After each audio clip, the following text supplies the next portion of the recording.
Hello बच्चों, good morning. Welcome to EduFly JEE NEET. So आज जो है 5 सितंबर का डिस्कशन लेके आए हैं, तो देखते हैं क्या कह रहा है। An adiabatic process the density of diatomic gas becomes 32 times of P initial, rho initial. It means rho final is nothing but 32 times of rho initial. और क्या दिया है बच्चों? P final is n times of P initial. जो भी pressure final होगा वो n times of P initial होगा। Then the value of n is, आपको क्या पता है? आपको क्या पता है सर? हमें ये पता है कि एडियाबेटिक प्रोसेस में PV power gamma is equal to constant होता है, ये हमें पता है सर। और आपको ये भी पता है जो भी डेंसिटी होता है मास अपान वॉल्यूम, या वॉल्यूम बराबर मास अपान डेंसिटी, मास अपान डेंसिटी सर।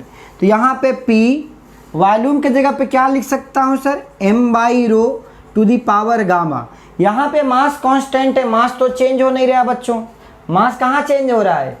इसका मतलब सर ये कांस्टेंट है, इसका मतलब P directly proportional to the V to the power, या ऐसे लिख सकते हो P directly proportional to the V to the power gamma. V की पावर गामा यहाँ पे मल्टीप्लाई कर देंगे।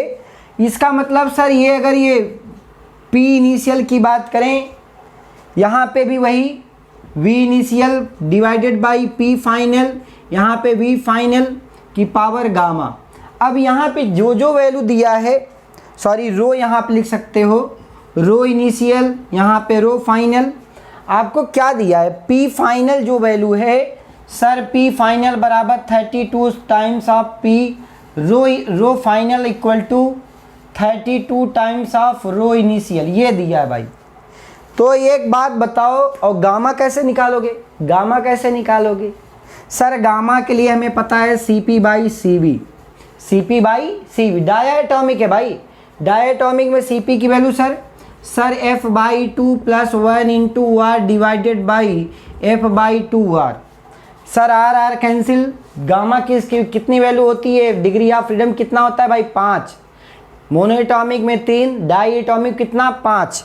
तो सर 5 5/2 + 1 यहाँ पे आ गया सर 7/2 डिवाइडेड बाई 5/2, तो ये 2 कैंसिल सर 7/5। गामा की वैल्यू आ गई। अब तो सब प्रॉब्लम सॉल्व। अब यहाँ पे वैल्यू रख दें, P final upon P initial बराबर यहाँ पे rho final upon rho initial, rho final divided by rho initial की power gamma. Rho final 32 times है, तो इसका मतलब मैं सर ये डायरेक्ट लिख सकता हूँ 32, कितना? 32 की power 5/7 to the power 7 divided by 5। अब P फाइनल और P इनिशियल का रेशियो चाहिए। अब देखो कितना आसान सा क्वेश्चन हो गया। 2 2 जा, यहाँ पे 2 5 जा, मतलब सर यहाँ पे 2 टू दी पावर 7 आएगा। 2 टू दी पावर 7 कितना सर? 128। कितना? 128। तो सर P फाइनल की जो वैल्यू आएगी 128 इंटू P इनिशियल। देखो कितना टाइम्स है, n की वैल्यू कितनी आ गई? 128। देखो कितना आसान सा क्वेश्चन। सिर्फ आपको P V की पावर गामा लगाना था, और आपको गामा की वैल्यू पता है डायटोमिक में 7/5 होती है, और रो पता है, सब कुछ पता है, रेशियो। तो correct answer would be 3rd। देखो JEE में ये लेवल आया है, NCERT के क्वेश्चन हैं, इससे ज़्यादा लेवल नहीं है इसका। Yes, alright. This car is approaching towards a wall and it starts horning. Horn दे रहा है कितना से? हॉर्न बजा रहा है जिसकी फ्रीक्वेंसी कितनी है? 440। And after reflection of the sound from the wall the driver heard 480 hertz of frequency. So find out the velocity of car if it is assumed that velocity of sound in air is 345 metre पर second. तो आपको क्या करना है? देखो बच्चों, क्या करना है? एकदम मस्त तरीके से आराम से। साहब ये यहाँ पे अगर एक मान लो आदमी है, ये कार 440 से जा रही है, ये है ऑब्जर्वर, ये है ऑब्जर्वर, ये है सोर्स। ये सोर्स है, ये ऑब्जर्वर है। ऑब्जर्वर क्या है? स्टेशनरी है सर। इसका मतलब ये अप्रोच कर रही है, तो यहाँ पे v माइनस वी सी लिख दिया। V C nothing but source की वेलोसिटी। तो यहाँ पे मैक्सिमम ये सुनेगा, इसके बाद आफ्टर रिफ्लेक्शन फिर यही सुन रहा है। तो सर ये जब यहाँ से रिफ्लेक्ट होगा तो ये वैल्यू कितना हो जाएगी सर? ये दोनों v प्लस वी सी। अब यहाँ पे जो ये सुन रहा है ड्राइवर, वो कितना? 480 सुन रहा है। ये जो फ्रीक्वेंसी जाते समय निकाल रही थी, ये कितना? 440 v प्लस वी सी। तो v वेलोसिटी ऑफ साउंड दिया है 345, alright, plus V C velocity of car sir निकालना है, divided by v minus V C. 345 minus V C, एक ही अननोन है। अगर ध्यान से देखो तो यहाँ पे 12 चौक 48, 4 से 11, 12 divided by 11, that is 345 plus V C divided by 345 minus V C. अब ये इसको सॉल्व करना है। कैसे सॉल्व करेंगे सर? अब यह क्रॉस मल्टीप्लाई कर दो इसको, वी सी की वैल्यू कैलकुलेट करेंगे तो आपके पास कितना हो जाएगा? 11 मल्टीप्लाइड बाई 345, इसकी 3795 minus plus 11 V C equal to यहाँ पे 345 मल्टीप्लाइड बाई 12, वैल्यू कितना आ रही है sir? 4140 plus minus 12 V C, minus 12 V C. अब आपको अननोन निकालना है बेटे, तो सर इसको इधर ले आएंगे। 23 कितना sir? 23 V C equal to minus कर देंगे 3795, वैल्यू कितना? 345 डिवाइडेड बाई 23। ये वैल्यू वी सी की वैल्यू आ जाएगी 15 मीटर पर सेकेंड, 15 मीटर पर second. This is the velocity of car. अब अगर इसको किलोमीटर पर आवर्स में पूछता है, चूँकि जितने भी ऑप्शंस दिए हैं सब किलोमीटर पर आवर्स में दिए हैं, तो यहाँ पे मीटर पर सेकेंड है, तो 18/5, 5/18, 18/5, तो ये कितना हो जाएगा? 18 तिरिक 54, 54 किलोमीटर पर hours. So this one is 54 kilometre पर hours. This velocity of the car is, yes, कितना? 54 किलोमीटर पर आवर्स। तो देखो कितना आसान सा, ये भी एक इजी कैटेगरी में क्वेश्चन आता है। थोड़ा सा अगर आपको आता है सारी चीज़ें, फ्रीक्वेंसी कैसे चेंज होती है, तो आप इजीली कर सकते हो। So in next question it is graph between velocity and time graph, and this in this graph it is asking for total distance covered by the body at 6 seconds is, it is asking for distance covered by the body is। तो आपको क्या करना है, यहाँ पे एक बात बोल के रखा है 4.333 पे यहाँ पे ये वैल्यू है, तो आपको एरिया अंडर कर्व निकालना है। ये बेसिकली ये एरिया आपको फाइंड आउट करना है। एक तो ये एरिया निकालना है, दूसरा ये एरिया। ये आपको पता है एरिया कैसे निकलेगा यहाँ पे sir? 1/2 sum of parallel sides. Sir sum of parallel sides यहाँ पे कितना है? एक तो सर 4 है, यहाँ पे 4/3, या ऐसे कर सकते हो यहाँ पे 1 प्लस, यहाँ पे ये वैल्यू कितनी हो जाएगी? 4 + 1/3, 13/3। तो ये sir 13/3 into distance between 2 parallel sides, इनके बीच की दूरी कितनी है सर? 4 है। तो ये हो गया। Total distance covered by the body in 6 second is. दूसरी बात यहाँ पे प्लस, सर डिस्टेंस पूछ रहा है, डिस्प्लेसमेंट नहीं। तो यहाँ पे एरिया अंडर कर्व, इसका एरिया अंडर कर्व कितना हो जाएगा sir? Half into base. Base कितना है? बेस अगर यहाँ आप देखो तो 1 + 2/3, यहाँ पे ये 2/3, 1 + 2/3, 5/3। तो यहाँ आप लिख सकते हो हाफ बेस इंटू हाइट, यहाँ पे 5/3। तो अगर इसको सॉल्व करोगे 2 × 2 = 4, तो 2 × 3 + 13 16/3 प्लस 2 कैंसिल, यहाँ पे 5/3। तो आपके पास क्या यहाँ पे बनेगा 16 दूनी 32 32/3 प्लस 5/3। तो आपके पास कौन सा आंसर बन रहा है भाई, दिख रहा है आपको answer 32 + 5 37/3। Which option is correct, which option is correct, option 4 is correct. Yes all right. देखो कितना आसान सा क्वेश्चन है। सो let us discuss next problem. The mass of the body is 2 kg is driven by a engine having delivery a constant power, कितना दिया है 1 joule पर second. The body starts from rest, मतलब इनिशियल वेलोसिटी 0 दिया है। Moves with straight line after 9 second, body कितना travel कर चुका होगा ये बताना है। तो आपको क्या पता है, आपको सर ये पता है कि P × T is nothing but work done, P × T is nothing but work done. तो यहाँ पे P की वैल्यू यहाँ पे दिया है 1 जूल, समय ये वर्क डन कितना है, अगर V वेलोसिटी चल रहा है, मास m है, तो it is having kinetic energy half mv square, T is nothing but 1/2। how much mass is given this in this problem 2 kg into v square, 2 ने 2 को मार दिया, T = v square या v = √t। अब आपको क्या पता है कि डिस्टेंस निकालना है। जब initial velocity it body starts from rest का मतलब क्या है कि बेटे इनिशियल वेलोसिटी क्या है 0 दिया है।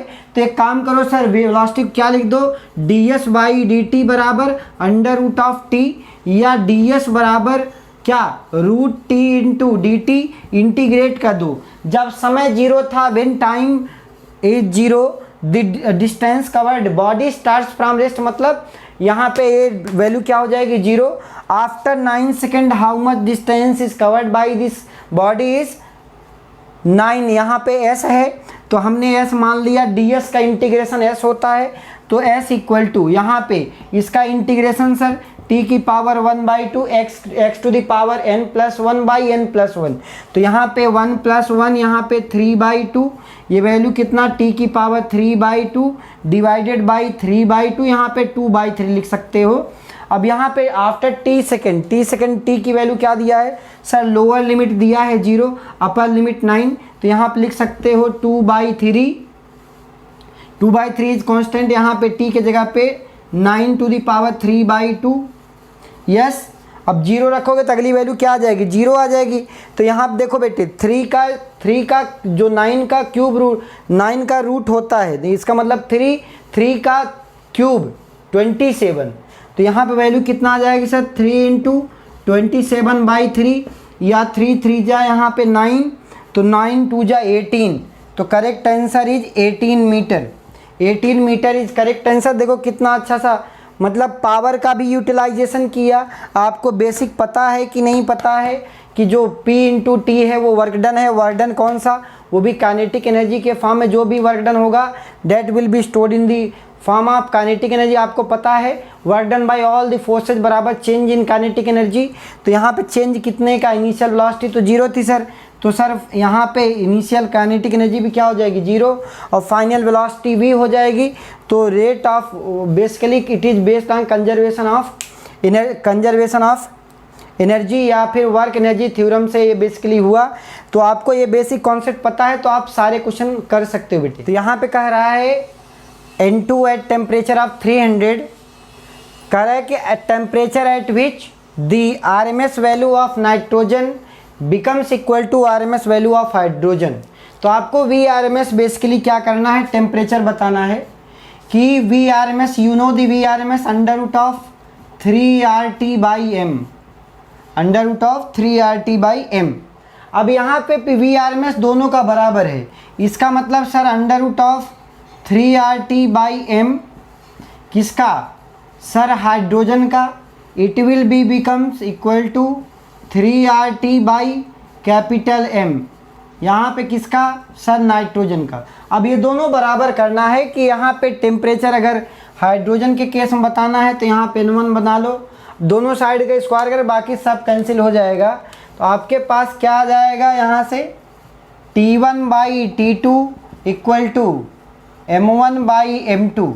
अब m1 क्या है, यहाँ पे 1 माना हूँ हाइड्रोजन का, 2 माना हूँ किसके लिए, नाइट्रोजन का, 2 किसके लिए सर, नाइट्रोजन का, 1 किसके लिए, हाइड्रोजन का। तो यहाँ पे 2 डिवाइडेड बाई 28, ये वैल्यू कितना सर, 1/14, 1/14। अब आपको क्या दिया है यहाँ पे, T1 की वैल्यू, T1 पूछ रहा है, तो T1 equal to T2 multiplied by 14, T2 divided by 14। तो आपके पास टेम्परेचर इन केल्विन जो भी आएगा उसके अकॉर्डिंग लिख सकते हो। तो यहाँ पे टेम्परेचर कितना दिया है, T2 की वैल्यू 300 सेंटीग्रेड दिया है, तो you have to write in kelvin. तो सर 273 ऐड कर दो, तो इसका आंसर कितना आ जाएगा, 573 divided by 14। So this will be the correct answer in kelvin. ठीक है, ऑल राइट। अगला क्वेश्चन देखते हैं, कह रहा है द एंगल ऑफ प्रिज्म, जो थिन प्रिज्म होते हैं, आपने पढ़ा होगा थिन प्रिज्म, तो थिन प्रिज्म का जो एंगल है 1 डिग्री दिया है और इसका रिफ्रैक्टिव इंडेक्स 1.5 दिया है। The minimum angle of deviation n/10 then the value of n। अब आपको मिनिमम एंगल ऑफ डेविएशन के बारे में क्या पता है, μ-1 इंटू ए। आपने क्लास 12th में ये चीज़ फार्मूला पढ़ा होगा, लैम्डा बराबर μ-1 into A. This is for very thin prism. यहाँ पे जो एंगल होता है, प्रिज्म एंगल जो होता है वो अगर बहुत कम होता है तो ये फार्मूला अप्लाई कर सकते हो। यहाँ पे क्या दिया है, angle of prism 1.5 minus 1 into angle of prism 1 degree, तो यहाँ पे वैल्यू सर 1/2। अब यहाँ पे आपको जो भी आंसर है ये डिग्री में दिया है, यस ऑल राइट, 1/2। यहाँ पे n की वैल्यू बतानी है, अगर ये इसके बराबर है n, मतलब लैम्डा मिनिमम अगर n यहाँ पे क्या दिया है, n/10 दिया है, तो n की वैल्यू 2n इक्वल टू 10, तो 2n इक्वल टू 10, तो n बराबर कितना, सॉरी यहाँ पे ऐसे कर सकते हैं कि हमें इसके फॉर्मेट में लिखना है। ठीक है, मेरा आंसर ये आया है 1/2 लैम्डा मिनिमम आया, ये कन्फर्म है। अब जो भी आंसर देना है हमें इसके फॉर्मेट में दे देना है, n/10 के फॉर्मेट में। तो सर अगर 10 चाहिए यहाँ से तो 10 मल्टीप्लाई कर दो, 10 चाहिए तो 10 मल्टीप्लाई करो यहाँ पे। अब यहाँ पे n की वैल्यू क्या हो जाएगी, n/10 तो है, n/10, यस। अब n की वैल्यू यहाँ पे डिवाइडेड बाई 10 है, तो 5 यहाँ पे हो गया। तो आपके पास लैम्डा मिनिमम की जो n की वैल्यू आई है, n की वैल्यू क्या आ गई, 5, n की वैल्यू 5। तो this will be the correct answer, this will be n की वैल्यू जो आएगी, n विल वैल्यू क्या हो जाएगी, 5। So let us discuss next question. It is given that there are 2 energy falling on a metal surface, it is having 4 electron volt and this one is having 2.5 electron volt. After incidence on this metal surface, there some amount of energy would be stored in the form of work function and few of them and remaining part will be converted into kinetic energy. आपको क्या पता है कि साहब E1 minus यहाँ पे work function W बना लें, ये जो बचेगी energy it will be converted in the form of kinetic energy. Whatever the amount will be remaining, it will be converted into kinetic energy. आपको पता है कितना ये energy, 4 electron volt minus work function of this metal is W। यहाँ पे ये value कितना sir, half into mass into velocity का square v1 square. Second case में क्या बोला कि sir 2.5 electron volt minus work function of metal would be same.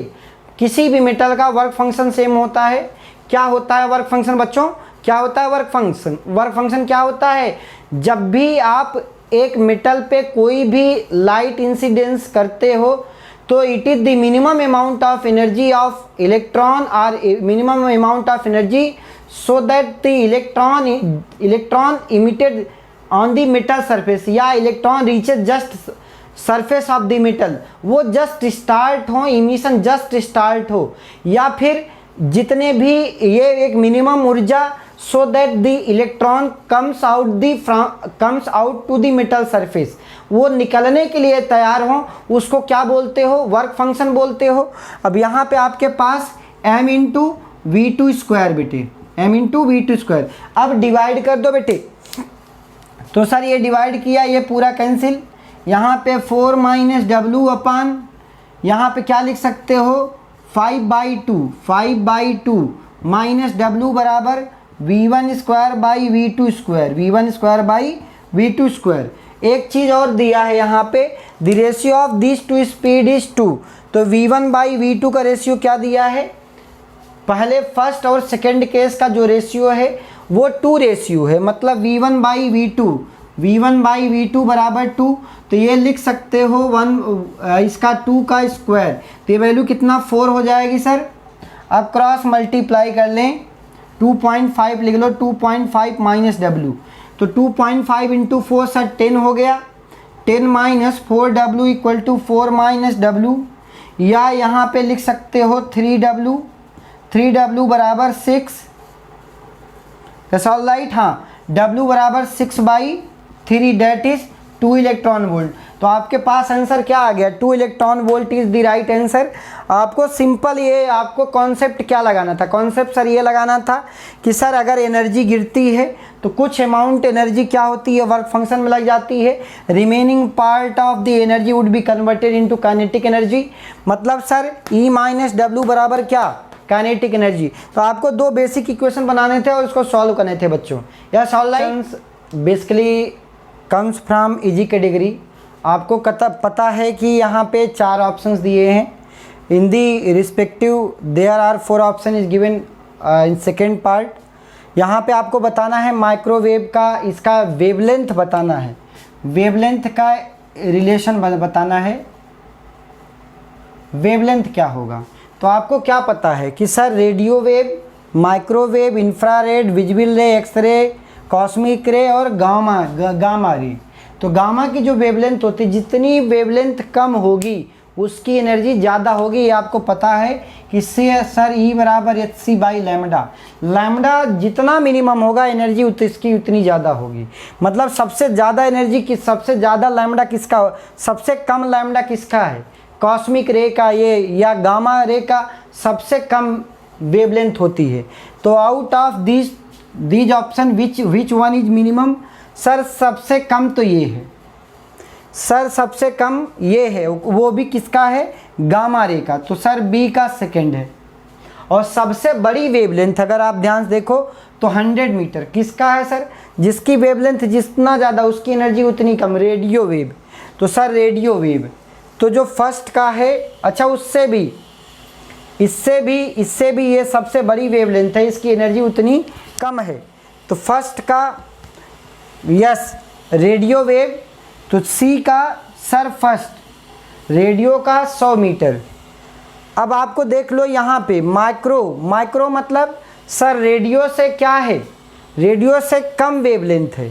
तो रेडियो वेवलेंथ कम किसकी है, अगर हम बात करें माइक्रोवेव की, तो रेडियो से कम वेवलेंथ सर ये है। और सबसे, और बाकी एक ही ऑप्शन बचा, वो कौन सा बचा है, एक्सरे, एक्सरे का ये। तो इसका मतलब सर डी ए का 4th, बी का 2nd, सी का 1st और डी का 3rd। Option first is correct. आपको ये सीक्वेंस याद होना चाहिए था एक बार का, अगर ये आपको मतलब ऑर्डर नहीं याद है बट आपको ये याद है, radio, micro, infra, visible, x ray, cosmic ray, gamma ray, तो आप उसके बेसिस पे ये ऑप्शन स्टिक कर सकते थे। तो correct answer is option first. It is given that there are 10 charges placed 1 positive 1 3 5 7 9, there will be positive charge 2 4 6 8 and 10, there will be a negative charge. It is asking for the potential V and electric field E at the center of the circle are respectively. अब आप एक बात बताओ, centre of circle पे क्या पूछा है, potential पूछा है और क्या पूछा है, इलेक्ट्रिक फील्ड। अब आपको क्या पता है, ये सर ये पता है इस पूरे सिस्टम पे, ये पूरा अगर सिस्टम देखें, नेट चार्ज क्या है, net charge on the system क्या है सर, 0 है। तो एक बात बताओ, अगर पोटेंशियल में KQ/R होता है बेटे, अगर नेट चार्ज ही 0 है, E नेट ही 0 है, तो V की वैल्यू क्या हो जाएगी सर, 0 हो जाएगी। दूसरी चीज़ इलेक्ट्रिक फील्ड क्या हो जाएगी इनसाइड दी, अगर इस स्फीयर बात करें यहाँ पे तो सर नेट चार्ज अगर इनक्लोज्ड, आपने गॉसियन सरफेस में पढ़ा होगा गॉस लॉ में कि अगर इसको यहाँ पे अगर इलेक्ट्रिक फील्ड निकालो तो क्या आता है 0। मतलब सर ये बात तय है इलेक्ट्रिक फील्ड और पोटेंशियल दोनों क्या होगा बेटे 0 होगा। तो कहने का मतलब ये है जो 5 सितंबर की जो इवनिंग वाली शिफ्ट थी वो इजी कैटेगरी के प्रॉब्लम्स थे, एज लाइक 2 सितंबर इवनिंग वाला शिफ्ट बहुत टफ कैटेगरी के कोई क्वेश्चंस नहीं थे, आप सारे क्वेश्चंस कर सकते थे। तो आज के लिए बस इतना ही। Thank you all of you बच्चों।